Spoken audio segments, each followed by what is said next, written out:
Martino, let's jump right into it, man. Wild. Well, I don't know if the wild World Cup, but I mean, like, this has been in a World Cup of upsets, right? And Yeah. what better upset than Croatia take it?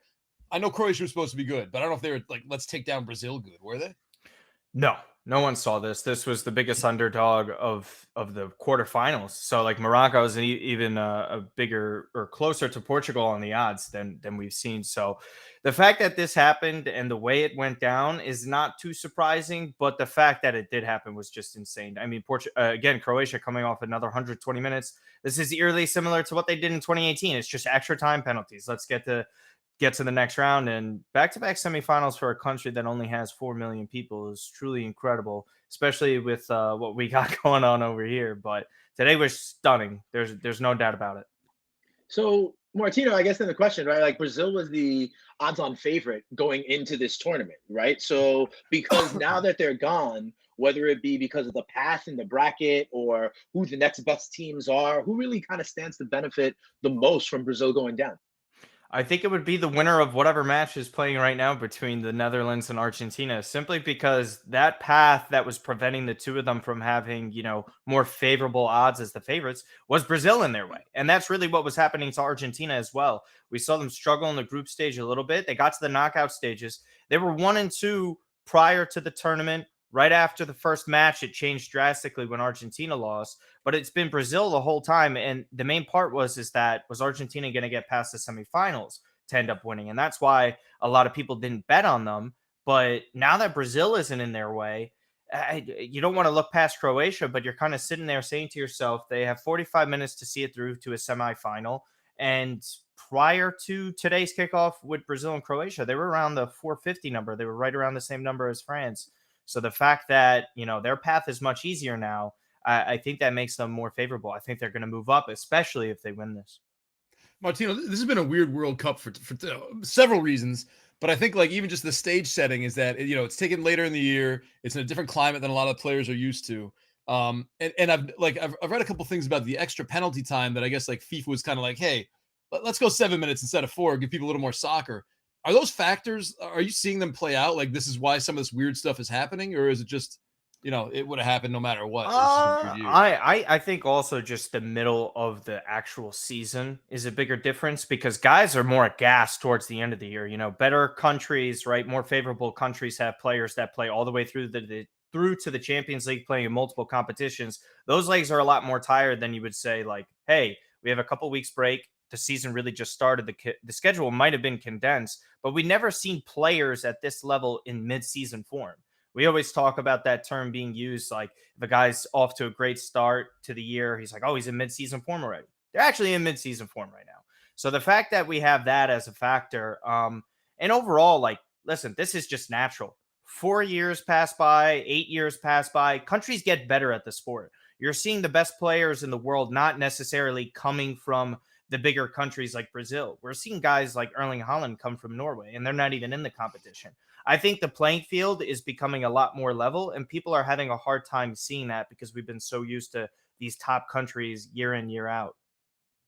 Hey Martino, what I want to ask you, because I'm trying to bet it, right? Obviously, and one of the interesting pieces about soccer is the three-way action, right? Because of the draw. Now, I see in these knockout stages sometimes teams are playing almost for the draw to get to extra time, to get to penalty kicks, right? Like, how does that kind of enter into maybe some of the live betting markets or the way teams are playing and defending? And is there any ways to kind of get ahead of that or take advantage of it? What kind of matchups? Who would actually want to do that coming up in the knockout stage? Yeah, so I was saying this yesterday on another show previewing Croatia and Brazil. If you thought Croatia was going to win, the method of victory is the most important thing to look at. If you didn't see it happening within the 90 minutes, there's to qualify, there's on penalties, or there's simply extra time.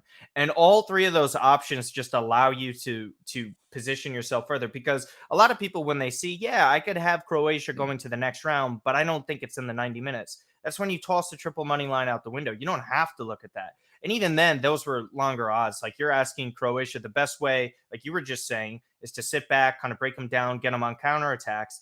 The opportunities were going to be few and far between. And we really saw that. They didn't respond until they had to. So teams like that, especially like you could see that with Morocco tomorrow, even England versus France, that's something very similar too. If you view those as kind of even teams, because England isn't exactly the type of underdog that you would think on the triple money line, they're all plus money. So it's not like anything is favoring one side or the other. So to look at that kind of stuff is, if you don't have a great read on it, there's always penalties and there's always to qualify. And I think those are the options that you have to look at that separate you from the group stage, because we're so used to just, 90 minutes, it's going to be a triple money line. That's really your only option if you were looking at that. How are we looking at Morocco tomorrow? Like, what do they have to do to beat Portugal? We're very selfishly Team Morocco here. Yeah. What is? I mean, oh, this is the Morocco's the official team of the show that you're hosting right now. Yeah, you are too, Dane. Right, okay, then let's go. Sorry, man. Team Morocco, yeah. Dane knew that all along. Listen, I would have said they would have had a much better chance if Ronaldo was still playing, because now the whole dynamic of how Portugal is playing is incredible. To score 6 goals in a game in soccer in general is a lot. To do it in the knockout stage when you bench arguably the greatest goal scorer of all time is even crazier. And for them to do that against a really tough defensive side like the Swiss, it was just so impressive. And this is kind of what I was telling you guys prior to the tournament. Fernando Santos is one of the main reasons why Portugal has been viewed as being held back, because they have all the talent in the world on paper, and we're seeing it now. João Felix is playing way better. Bruno Fernandes is playing way better. Like all these guys, and Gonçalo Ramos has a hat trick. Ronaldo has never scored a knockout goal in the World Cup. So if you think about that, Gonçalo Ramos did that within one game, and he did it with a hat trick. So now you're kind of looking at it like, okay, what kind of beast are we getting here against Morocco? And I think it's important to note lineup changes. Nobody saw lineups moving with Cristiano Ronaldo getting benched. Do you think Santos goes back with that same 11 again? The question is, I mean, the answer to that question to me is yes. And I don't see how they do that. And for me, that changes things. And I see more goals than anything. I think the total is probably the safest number. 2.5 is at plus money in certain areas. For a winner for this at this point, what I saw today, I'm really gonna have a hard time just giving winners for that. Just come jump on the Morocco train, man. We're fine. We got plenty of room. I mean, listen, a Morocco train. The historical context is this: it's the first team from Africa to ever reach the semifinals in the tournament. They're the first one in 12 years to just reach the quarterfinal. So you're really just betting on history now. And if you're a narrative better, I don't think there's a better narrative than that. The other quarterfinal I'm a reckless better. Yeah, so that's why you're Team Morocco now. Right. I mean, come on now. What about France and England? That's the last quarterfinal, and that's kind of, when I see all these come out, the maybe most even in terms of the spread, and these, rivals both from Europe, so this is kind of like a spotlight quarterfinal on some level. How do you see that one playing out? Man, this is just all about the flanks. Very similar to what happened to Team USA when they got undressed by the Netherlands. It was their flanks being exposed and there was crosses sent into the middle of the box. I think that's how England has to attack this. The midfield battle is in their favor. It's just really Tchouaméni for France that has stepped up on a consistent basis. This is where I think the loss of guys like N'Golo Kante and Paul Pogba hurt them, because this is a totally different midfield than 2018. Tchouaméni is a really good player, but when it comes down to facing 3 guys that are similar to his level, that's going to be difficult. But the difference is soccer's about 1 score differences, and France has the best player in the world right now, and he's having the best tournament out of anyone in this competition, alongside a bunch of other players that have stepped up for them.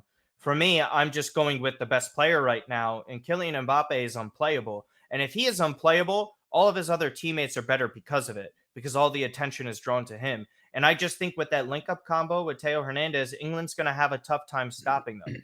I do think, however, England have the best chance out of anyone on that side of the bracket to beat them. I think their matchup's the best. I think a matchup with Portugal or Morocco definitely favors France a lot more. But for me, I have the over in this. Again, it's like plus money.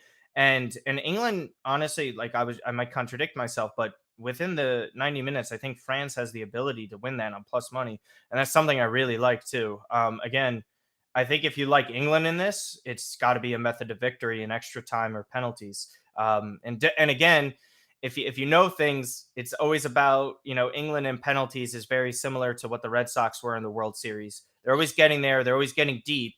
But whenever it comes down to it, they always choke somehow. Until 2000. Shout out to the Euros. Exactly. But Yeah, for me, it's just about having the best player in this situation, and it's hard to go against somebody like that. This is, I mean, like Brazil really messed this up because going forward, you would have had Neymar, you would have had Messi, you would have had, Ronaldo, even though he's not starting or playing really. You would have had either Mbappe or Grealish or Weatherford. I mean, this you really would have had like these star-studded teams. And now that Brazil's out of it, I mean, like maybe the doors just swung wide open. Like Netherlands makes a little comeback.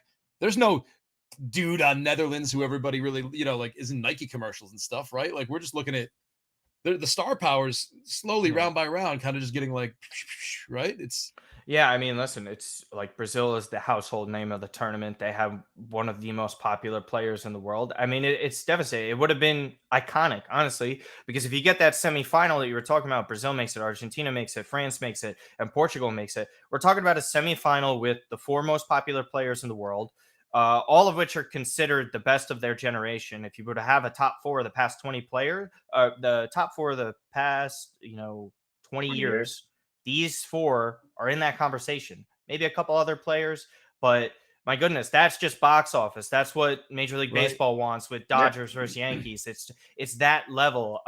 But there's still going to be great game. I think it would be devastating though if Croatia or the Netherlands make it because we were just so there. And like I think to get this country more interested in that kind of stuff is having the biggest stars there because that's what attracts them to a lot of these other leagues in this country as well.